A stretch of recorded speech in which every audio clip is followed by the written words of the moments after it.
Welcome back.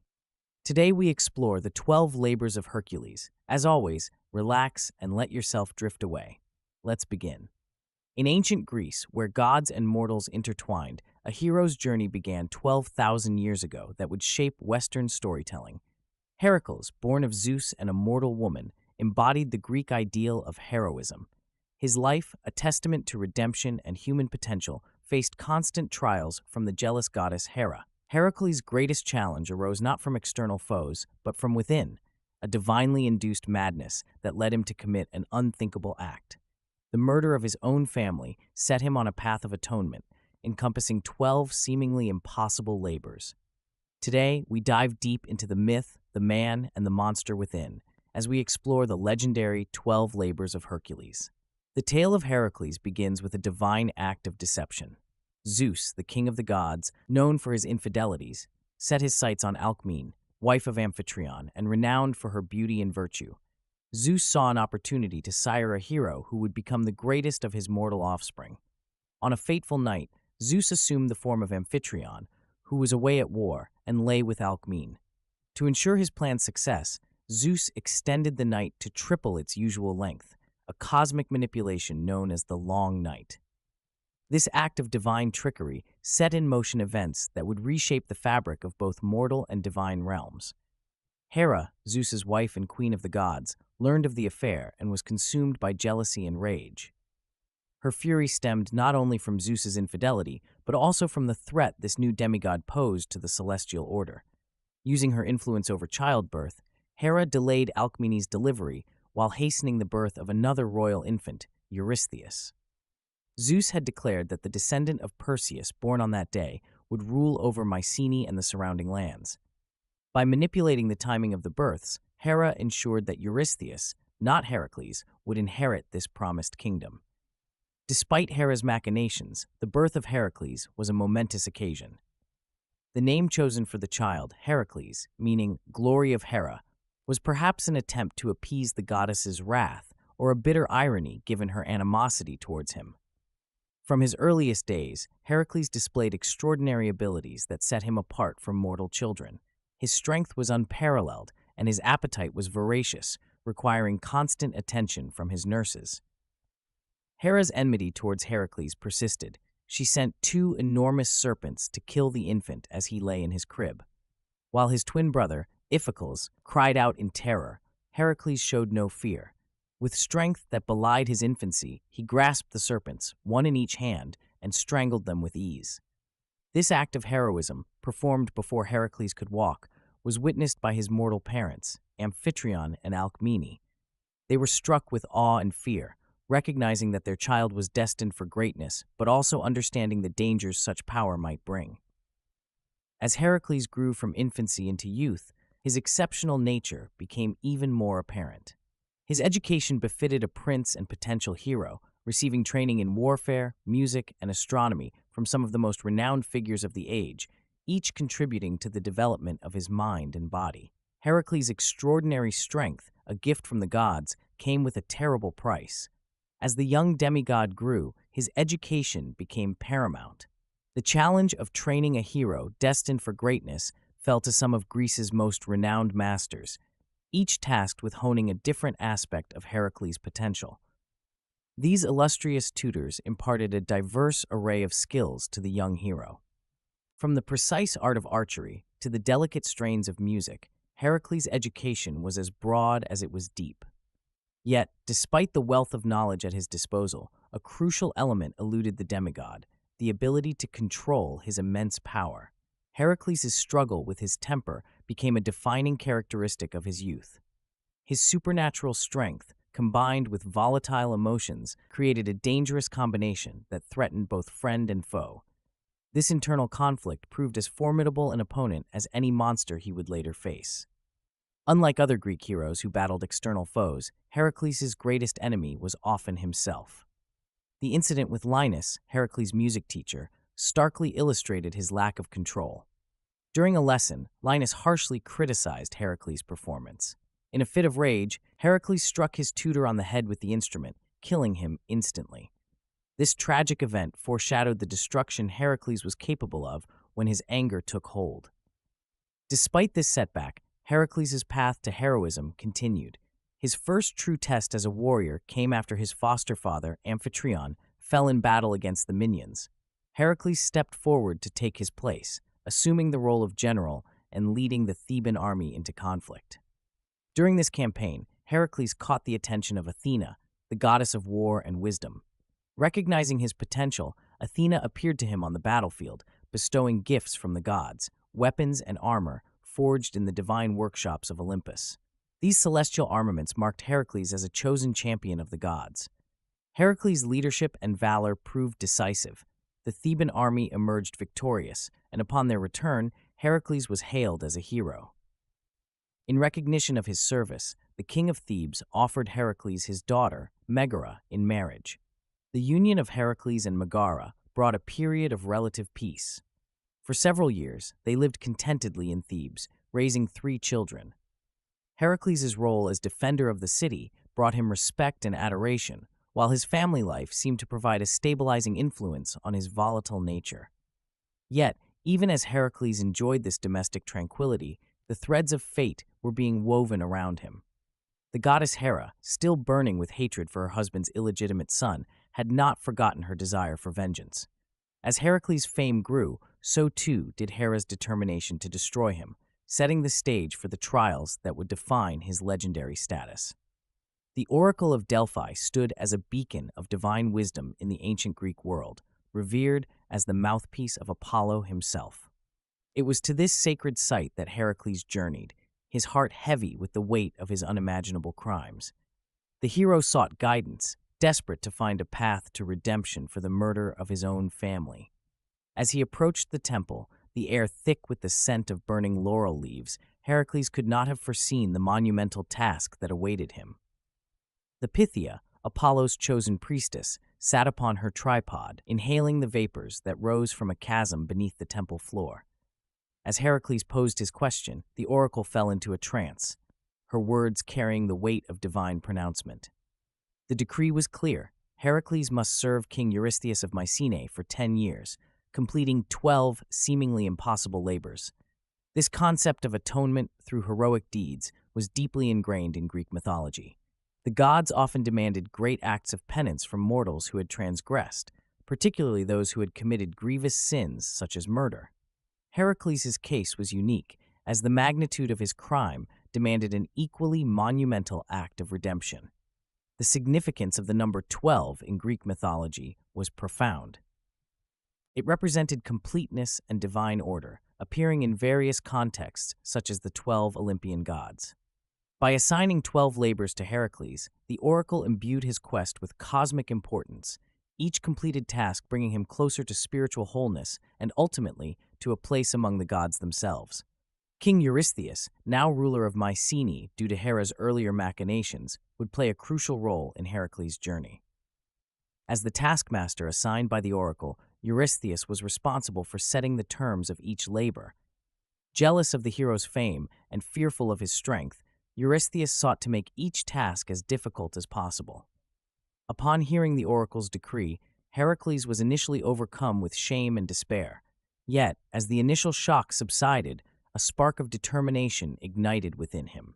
Here was a chance to make amends for his actions, to channel his immense strength and skills toward a noble purpose. As Heracles contemplated the road ahead, he knew that each labor would test not only his physical prowess, but also his wit, courage, and resolve. The hero who had once led armies to victory and slain serpents in his crib would now face trials that would push him to the very limits of his abilities. The first of these labors would be to slay the Nemean lion, a monstrous creature with a hide impervious to mortal weapons. As Heracles prepared for this inaugural task, he recognized that this challenge represented the first step on his path to redemption. In the hills of Nemea, a monstrous creature struck fear into the hearts of the local populace. The Nemean lion, with its golden coat gleaming in the sunlight, had brought terror to the region. Its massive form prowled through the rocky landscape, leaving destruction in its wake. The beast's lair, a dark and cavernous den nestled deep within the hills, was littered with the bones of its victims. Heracles approached this challenge with determination and caution. He spent months in rigorous preparation, pushing the limits of his already extraordinary strength. The hero uprooted trees and lifted massive boulders, honing his physical prowess. Heracles also studied the beast's habits, recognizing that this battle would require more than brute force. As Heracles entered the lion's domain, he quickly discovered the truth behind the tales. His arrows bounced harmlessly off the creature's golden fur, and his sword could not pierce its hide. The lion's roar echoed through the hills, a sound that had sent countless warriors fleeing in terror. But Heracles stood his ground, realizing he would have to confront this beast with his bare hands. The battle that ensued was a true clash of titans. For hours, Heracles wrestled with the lion, their struggle a testament to the raw power of both man and beast. The hero's muscles strained as he grappled with the creature, seeking any advantage. The lion's claws raked across Heracles' skin, drawing blood, but still he persevered. As the fight wore on, Heracles began to understand the nature of his opponent. The lion's impenetrable hide was its greatest strength, but also a potential weakness. In a moment of desperate inspiration, Heracles managed to grasp the lion's throat, cutting off its air supply. For what seemed like an eternity, they remained locked in this deadly embrace. Finally, with a sickening crack, the lion's struggle ceased. Exhausted but triumphant, Heracles faced a new challenge. Using one of the lion's own razor-sharp claws, he began the grueling task of skinning the creature. The hide that had resisted all weapons now yielded to its own claw, revealing the secret of its invulnerability. As Heracles donned the lion's skin as a cloak, he felt a profound change come over him. This was more than just a trophy, it was a symbol of his transformation. The lion skin cloak became an iconic part of Heracles' identity, representing not only his physical strength but also his cunning and resourcefulness.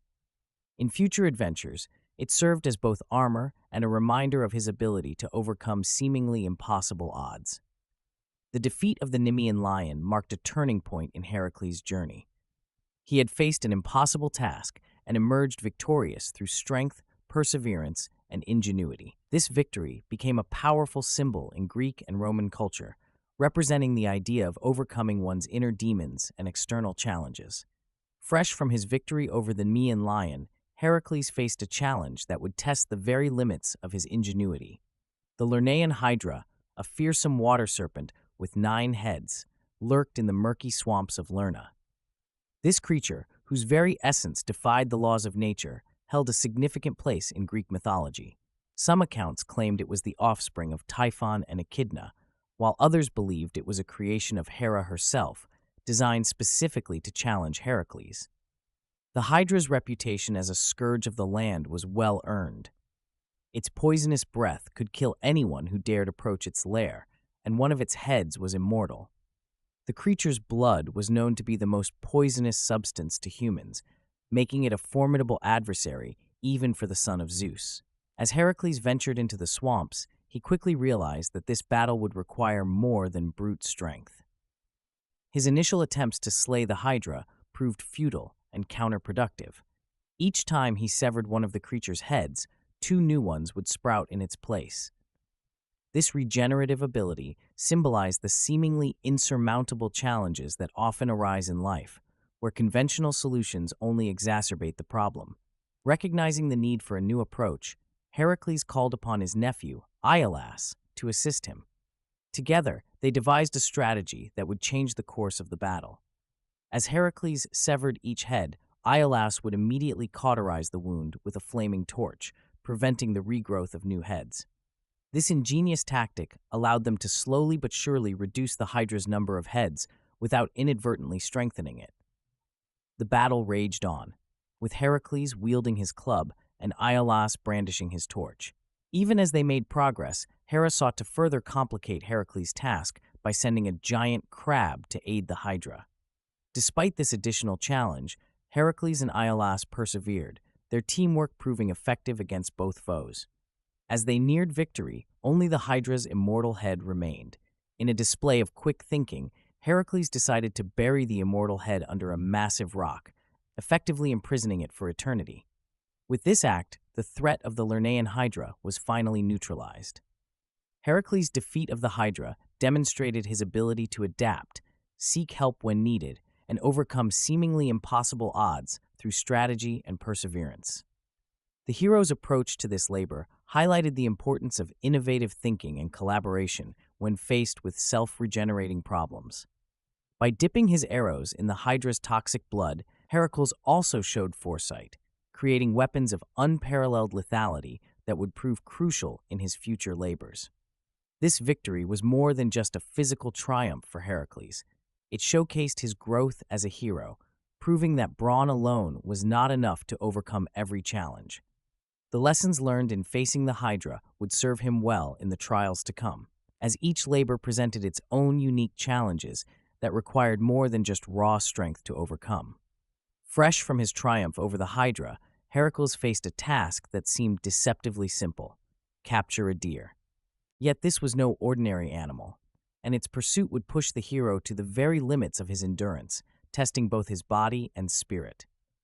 The Ceryneian hind, also known as the golden hind, was a creature of divine origin. Sacred to Artemis, the goddess of the hunt, this magnificent beast was renowned for its incredible speed.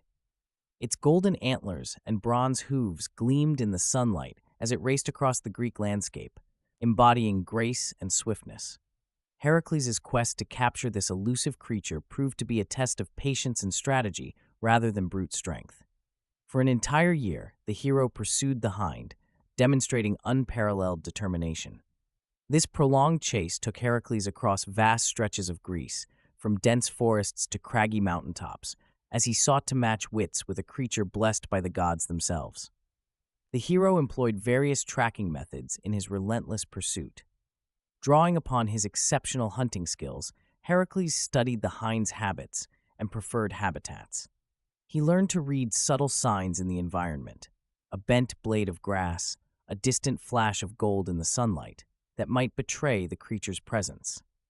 As the months wore on, Heracles faced not only the physical challenge of the pursuit, but also a growing ethical dilemma. The hind's status as a sacred animal to Artemis weighed heavily on his conscience. How could he fulfill his duty to capture the creature without risking the wrath of the goddess?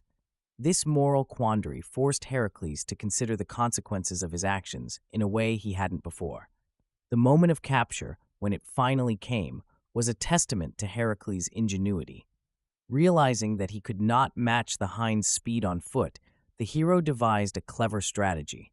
He tracked the creature to a river crossing and, seizing his opportunity, loosed an arrow. The projectile whistled past the hind, startling it into the water. Slowed by the current, the magnificent beast finally found itself within Heracles' grasp. Yet Heracles' trial was far from over. As he began the journey back to Mycenae with his prize, he was confronted by an enraged Artemis.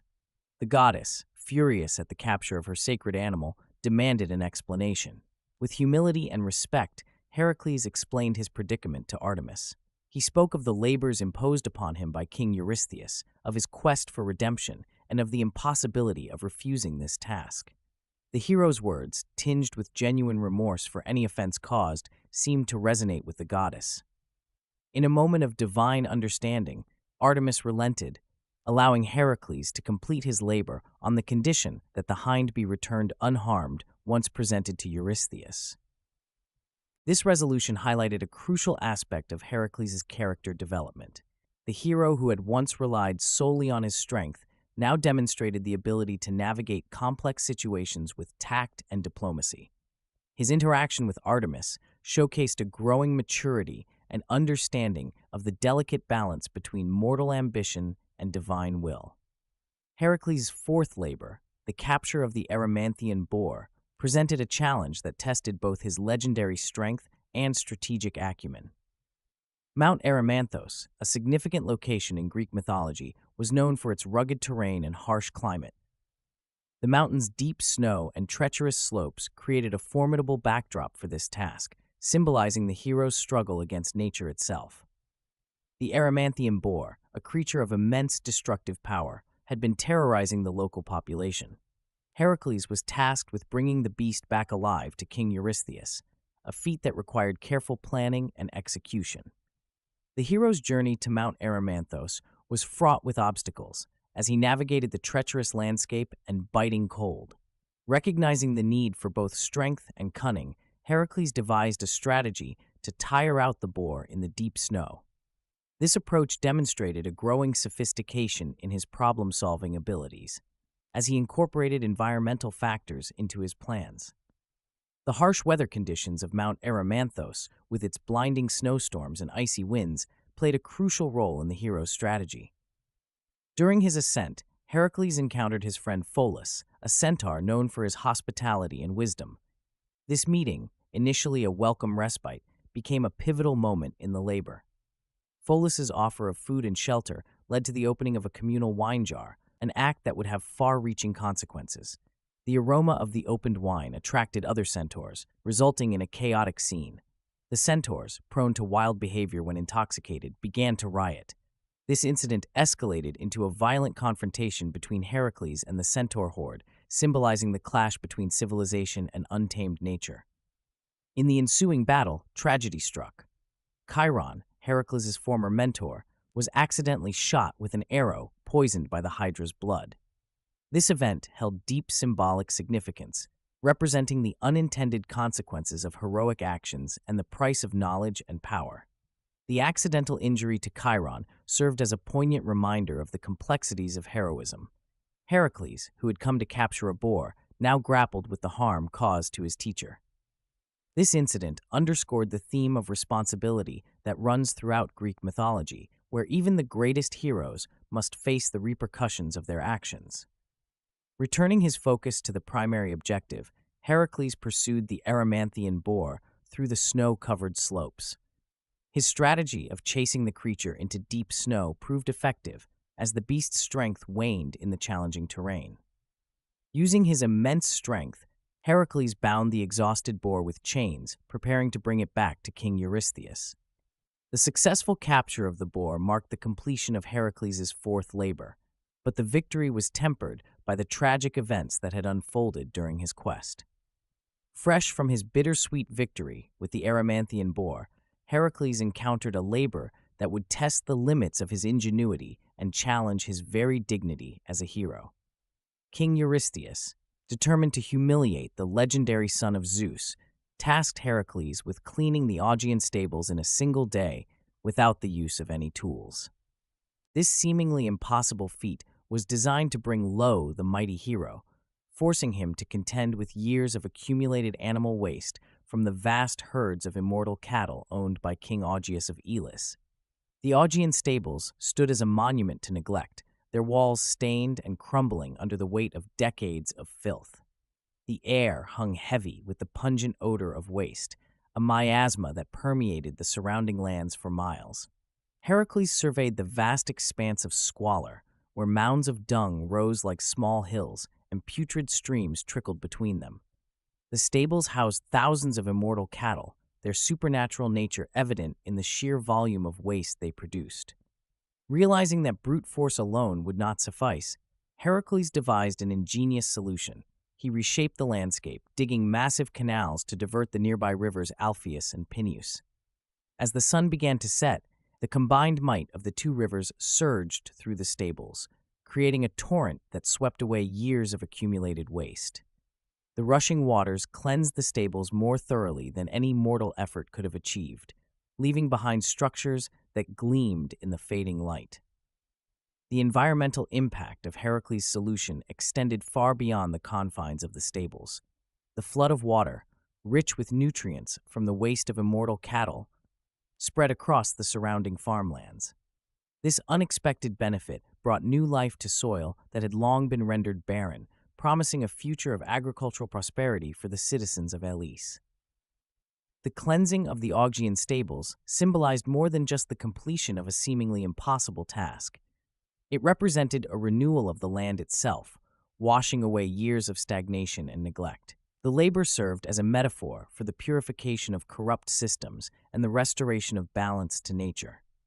However, King Augeas, unwilling to part with his prized cattle, refused to acknowledge Heracles' success, claiming that the rivers, not the hero, had done the work. This conflict led to a heated dispute, with Augeas ultimately banishing Heracles from Elis. The king's actions cast a shadow over what should have been a triumphant moment, highlighting the often bittersweet nature of heroic deeds and the complexities of human nature in the face of divine intervention. As Heracles departed Elis, his reputation tarnished by accusations of cheating, he encountered a foe that defied conventional heroism. The Stymphalian birds presented a test not of brawn, but of wit. In the marshes of Arcadia, a plague from the sky awaited, one that even the mightiest hero couldn't simply overpower. The Stymphalian birds had long terrorized the region surrounding Lake Stymphalia, a vast expanse of swampy marshlands. These were no ordinary avians, but creatures of metal and malice, their bronze feathers as sharp as blades, and their droppings a toxic sludge that poisoned the land. The birds' origins were shrouded in mystery, with some attributing their creation to Ares, the god of war, as instruments of destruction. Heracles approached the marshy landscape with caution, knowing that his legendary strength alone would not suffice against this airborne menace. The dense foliage of the swamp provided perfect cover for the birds, making it nearly impossible for the hero to locate them, let alone engage them in combat. As he waded through the murky waters, the occasional glint of metallic feathers and the acrid stench of their poisonous waste were the only signs of their presence. The hero's initial attempts to flush out the birds proved futile. His arrows, which had felled countless monsters, now whistled harmlessly through the reeds as the birds remained hidden. Even when he managed to spot one of the creatures, its bronze plumage deflected his projectiles with ease. Heracles found himself in an unfamiliar position, outmatched and uncertain. As frustration mounted, Heracles began to understand the true nature of this labor. It was not merely a test of his physical prowess, but a challenge to his problem-solving abilities. The Stymphalian birds represented more than just a physical threat. They symbolized the internal and external struggles faced by heroes. In this moment of doubt, divine intervention arrived in the form of Athena, the goddess of wisdom and strategic warfare. Recognizing Heracles' plight, she provided him with a powerful tool, bronze rattles forged by Hephaestus himself. These kratala, as they were called, would prove instrumental in Heracles' strategy against the birds. With the divine gift in hand, Heracles ascended to a high point overlooking the marshes. He began to shake the kratala, producing a cacophonous din that reverberated across the landscape. The effect on the Stymphalian birds was immediate and dramatic. Unaccustomed to such noise, they burst from their hiding places in a panic, their metal wings creating a deafening clatter as they took to the skies. As the birds circled in confusion, Heracles seized his opportunity. With practiced precision, he knocked arrow after arrow, each finding its mark among the flock. The bronze-tipped shafts, still coated with the hydra's venom from his previous labor, proved effective against the birds' metallic hides. One by one, the Stymphalian birds fell from the sky, their reign of terror brought to an end by the hero's cunning and skill. The battle raged on for hours, with Heracles alternating between the kratala to drive the birds out and his bow to bring them down. As the sun began to set, the last of the Stymphalian birds either lay defeated or had fled far beyond the borders of Arcadia. As Heracles set foot on Crete, an island steeped in mythological significance, he faced a challenge that would test not only his strength, but his ability to subdue a creature imbued with divine power. The Cretan bull, once a symbol of King Minos's right to rule, had become a scourge upon the land. This extraordinary animal had its origins in Poseidon's favor. The sea god sent the bull to King Minos, intending it to be sacrificed in his honor. However, Minos, struck by the creature's beauty, kept it for himself. This defiance set in motion a chain of tragic events. Poseidon's retribution was swift. He caused Pasiphae, Minos's wife, to fall madly in love with the bull, resulting in the Minotaur's birth, a monstrous hybrid with a man's body and a bull's head. The Minotaur became Minos's shame, hidden in the labyrinth. Meanwhile, the Cretan bull, driven mad by Poseidon, rampaged across the island. Upon arriving in Crete, Heracles encountered a land in turmoil. Fields lay barren, villages stood abandoned, and the people wore expressions of despair. King Minos, his pride shattered, beseeched Heracles to capture the bull. As Heracles tracked the beast, he recognized the unique nature of this labor. The Cretan bull was not inherently malevolent, but a victim of divine punishment. His task was to subdue it without harm, symbolizing the taming of wild nature. The confrontation was spectacular. The bull's coat gleamed like bronze, steam billowing from its nostrils. Heracles narrowly avoided its deadly horns, the ground shaking with each charge. Drawing upon his experience, Heracles grasped the bull's horns and used its momentum to flip it. The ensuing struggle was epic, lasting hours. Slowly, the hero asserted his dominance, symbolizing humanity's potential to overcome nature's forces. With the bull subdued, Heracles faced the challenge of transporting it to Mycenae. Ingeniously, he utilized the bull's ability to walk on water, a remnant of its divine origin, to guide it across the sea to the Greek mainland. As Heracles set foot on the shores of Thrace, he encountered a land where the line between man and beast blurred beyond recognition. The eighth labor awaiting him was a confrontation with the darkest depths of human cruelty. His task: to capture the mares of Diomedes, horses renowned for their insatiable appetite for human flesh. These were no ordinary horses, but creatures bred and trained to devour the flesh of unsuspecting guests and strangers. Their master, King Diomedes, ruler of the Bistones in Thrace, was known far and wide for his brutality. The king took perverse pleasure in feeding his horses the flesh of those who sought refuge in his kingdom, a practice that showcased the depths of human depravity. Thrace itself played a significant role in shaping the narrative of this labor. Often associated with barbarism and savagery in Greek mythology, Thrace stood in stark contrast to the more civilized Greek states. This reputation added an extra layer of danger to Heracles' task, as he ventured into a land where the rules of civility held little sway. The symbolism of man-eating horses reflected themes of uncontrolled nature and the consequences of human cruelty. These creatures were both a product of and a reaction to their master's brutality, representing the cyclical nature of violence, where cruelty begets cruelty. As Heracles approached the stables of Diomedes, he knew that brute force alone would not suffice. The hero devised a strategy that involved confronting their master as a means to tame the horses. The battle that ensued was one of unparalleled brutality. Heracles faced not only the savage mares, but also the king's men, who were equally steeped in the culture of cruelty that pervaded Diomedes' realm. The confrontation between Heracles and Diomedes was a battle of opposing ideologies: heroism against tyranny, compassion against cruelty. In a twist of poetic justice, Heracles defeated Diomedes and fed the flesh of the defeated king to his own mares. This act served as a powerful metaphor for the cycle of violence and retribution.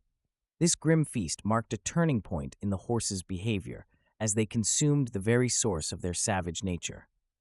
It represented the idea that cruelty inflicted upon others could ultimately be turned back upon its perpetrator, highlighting the theme of savagery present in both the horses and their master.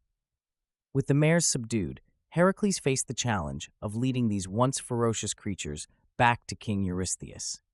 The journey from Thrace to Mycenae would be long and perilous, with the constant threat that the horses might revert to their man-eating ways. As Heracles journeyed towards the land of the Amazons, he faced a challenge that would test his diplomacy rather than his strength.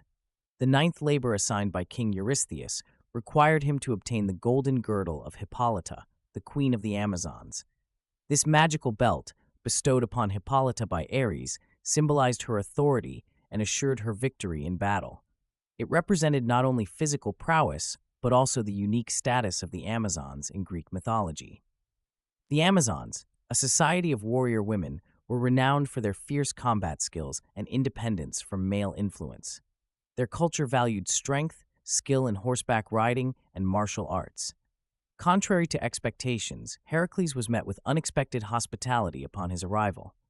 The Amazons offered him food and shelter, revealing a more nuanced aspect of their culture. During his initial meeting with Queen Hippolyta, Heracles found himself intrigued by her strength and leadership. Hippolyta reciprocated this interest, fascinated by his legendary adventures.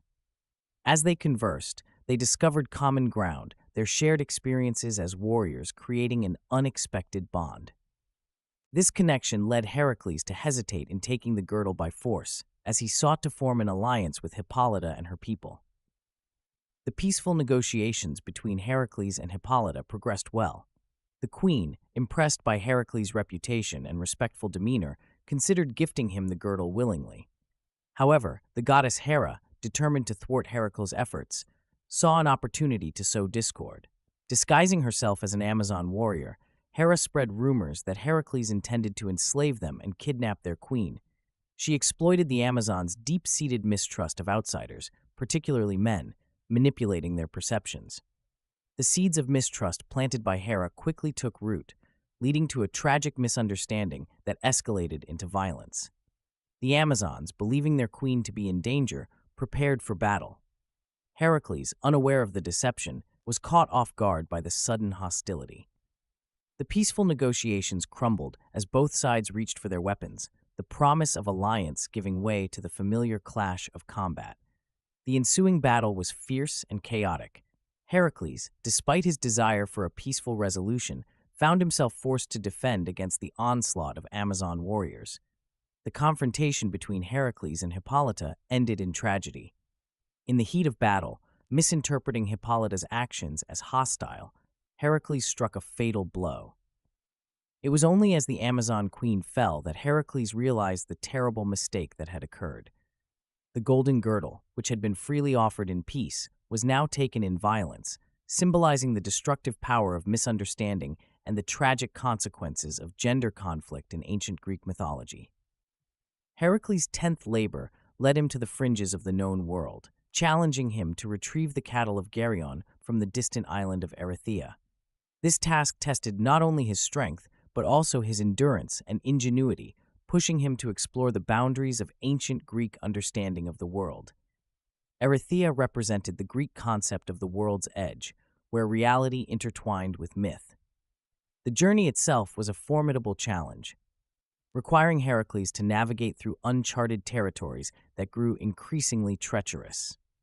Barren deserts gave way to towering mountains and raging rivers, each presenting unique challenges that required both physical prowess and clever problem-solving.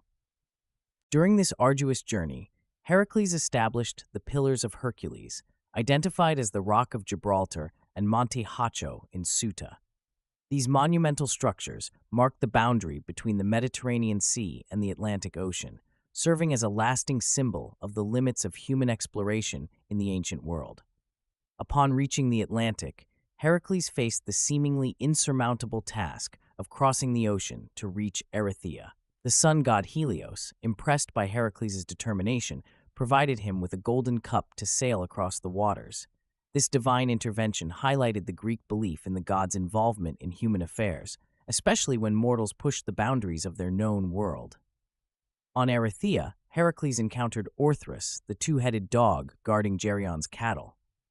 Heracles' victory over Orthrus demonstrated his ability to overcome the unknown and conquer the fears associated with unexplored territories. The confrontation with Geryon, a formidable giant with 3 bodies joined at the waist, was the culmination of Heracles' journey. This battle symbolized the ultimate challenge at the world's edge, where normal rules of nature no longer applied. Heracles' triumph over Geryon, using an arrow poisoned with the Hydra's venom, showcased his adaptability and resourcefulness in facing the unknown. The return journey with Geryon's cattle presented its own set of challenges, including Hera's intervention with gadflies. These obstacles reinforced the Greek belief that exploring beyond known boundaries invited both divine and natural opposition.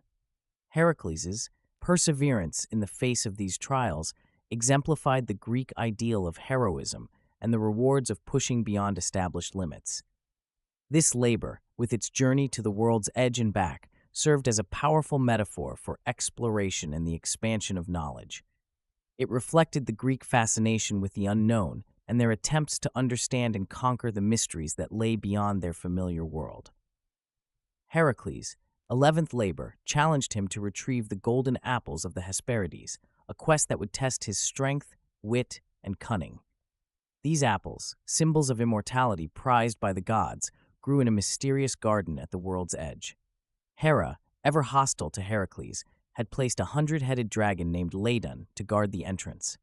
The garden itself was a marvel of divine creation. Lush foliage surrounded trees bearing fruit of pure gold. The air shimmered with an otherworldly light, and the ground seemed to pulse with immortal energy. This ethereal beauty belied the deadly danger that awaited trespassers. Recognizing that brute force alone would not suffice, Heracles sought guidance from Prometheus, the fire-giving titan. Prometheus revealed the garden's location, but warned that no mortal could pluck the apples. He advised Heracles to enlist Atlas, the titan bearing the weight of the heavens. Upon reaching Atlas, Heracles proposed a daring exchange. He offered to temporarily shoulder Atlas's burden in return for the titan's help in retrieving the apples. This negotiation highlighted Heracles' strategic mind as he leveraged Atlas's immortality to overcome the garden's restrictions. Atlas agreed, and Heracles took on the immense weight of the celestial sphere. The hero's muscles strained under the colossal burden, a weight that would have crushed any ordinary mortal. Every moment was an excruciating test of his legendary strength and endurance. While Heracles bore this cosmic load, Atlas ventured into the garden. He navigated past the vigilant Ladin and plucked the golden apples from their branches. Upon his return, however, Atlas revealed a desire to prolong his freedom, suggesting he deliver the apples himself and leave Heracles to bear the sky indefinitely. Faced with this betrayal, Heracles displayed his cunning. He feigned agreement but requested Atlas to briefly retake the sky so he could adjust his cloak. The moment Atlas resumed his eternal task, Heracles seized the apples and departed, outsmarting the Titan. This labor exemplified the multifaceted nature of heroism in Greek mythology. Heracles demonstrated not only physical prowess but also wisdom and trickery. His clever manipulation of Atlas echoed the cunning of figures like Odysseus, highlighting that true heroism often requires more than mere strength. Ultimately, Heracles returned the apples to their rightful place, maintaining the balance between mortal and divine. This act of restraint and respect for cosmic order further underscored the wisdom he had acquired, proving that he had grown beyond his earlier, more impulsive nature. Heracles stood at the threshold of his final labor, facing a challenge that would test the very limits of mortality. The capture of Cerberus, the monstrous guardian of the underworld, awaited him in the realm of the dead. This three-headed hound, with a serpent's tail and a mane of writhing snakes, stood as the ultimate obstacle between the living and the deceased. The underworld, ruled by Hades and Persephone, was a dark and winding realm where souls journeyed after death. Unlike his previous labors, Heracles now had to navigate a landscape that defied the natural order of the living. This journey demanded more than mere strength. It required a profound understanding of the delicate balance between life and death. Before his descent, Heracles sought counsel from Hermes, the messenger of the gods. The divine guide advised Heracles to seek permission from Hades and Persephone before attempting to capture Cerberus. This counsel highlighted the importance of respecting divine authority, even for a hero of Heracles' stature. To prepare for his journey, Heracles underwent initiation into the Eleusinian mysteries. These ancient religious rites offered insights into the nature of death and rebirth, arming Heracles with knowledge crucial for his encounters in the underworld. As Heracles descended, he encountered various shades, the spirits of the deceased. These ethereal beings served as a stark reminder of the finality of death and the importance of honoring those who had passed. The hero's interactions with these spirits deepened his understanding of the profound responsibility he bore in his quest. Upon reaching Hades' throne, Heracles presented his case with humility. Hades agreed to allow the capture of Cerberus under two conditions. Heracles must subdue the beast without weapons, and Cerberus must be returned to the underworld once the labor was completed. As Heracles approached Cerberus, the air thickened with tension. Each of Cerberus's heads represented a different aspect of time, past, present, and future, symbolizing the all-encompassing nature of death. This confrontation symbolized Heracles' struggle against mortality itself, as he, a mortal hero, dared to challenge the very guardian of death. The battle that ensued was fierce. Heracles grappled with the monstrous hound, using his bare hands to subdue each thrashing head. This physical struggle mirrored the internal battle all mortals face when confronting their own mortality. Heracles drew upon the wisdom gained from his previous labors and his initiation into the Eleusinian mysteries. After a grueling contest, Heracles overpowered Cerberus, completing his 12th and final labor. By subduing the guardian of the underworld, Heracles symbolically conquered death itself. However, respecting the cosmic balance, he returned Cerberus to its post, acknowledging that even the greatest hero must ultimately yield to the natural order of life and death. The completion of the 12 labors marked a significant milestone in Heracles' journey, but his legendary exploits were far from over. As he emerged from his final task, subduing Cerberus, Heracles found himself thrust into a world that still held countless challenges and adventures. The hero, who had overcome seemingly impossible odds, now faced a future filled with both triumph and tragedy. Heracles' reputation as a formidable warrior and problem solver led him to participate in other mythical events.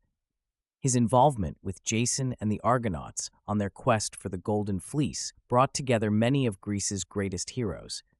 Heracles' strength and courage proved invaluable during the journey, though he left the group to search for his lost companion, Hylas.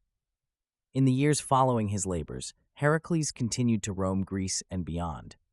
He fought in wars, settled disputes between kingdoms, and even challenged the gods on occasion. His actions during this period demonstrated that the hero's drive for greatness and his desire to right wrongs remained undiminished, despite the completion of his assigned tasks. Heracles' personal life was marked by complexity and tragedy. After his marriage to Megara ended, he entered into a union with Deianira, daughter of King Aeneas of Calydon. Their relationship, while initially happy, ultimately led to Heracles' downfall. The couple had several children, but jealousy and mistrust loomed over their marriage. The tragic turn came when Heracles and Deianira encountered the centaur Nessus. As Nessus attempted to abduct Deianira, Heracles shot him with an arrow poisoned by the Hydra's blood. The dying centaur deceived Deianira, telling her his blood was a love charm. Years later, hearing rumors of Heracles' infidelity, Deianira used the supposed charm, unknowingly poisoning her husband. Realizing death was imminent, Heracles constructed a funeral pyre atop Mount Ida. As the flames consumed him, Zeus intervened, recognizing the extraordinary nature of his son's life and deeds. The king of the gods granted Heracles immortality, elevating him to divine status. Heracles' apotheosis symbolized the ultimate redemption of the hero. His ascension to Mount Olympus represented not only a physical transformation, but also a spiritual rebirth. It signified the triumph of human will and perseverance over seemingly insurmountable obstacles. More profoundly, it embodied the Greek ideal of achieving greatness through suffering and heroic deeds. The reconciliation between Heracles and Hera on Olympus brought closure to their long-standing conflict. This act of forgiveness symbolized the resolution of the internal and external struggles that had defined Heracles' existence, offering a powerful message about the possibility of redemption and the transcendence of mortal limitations.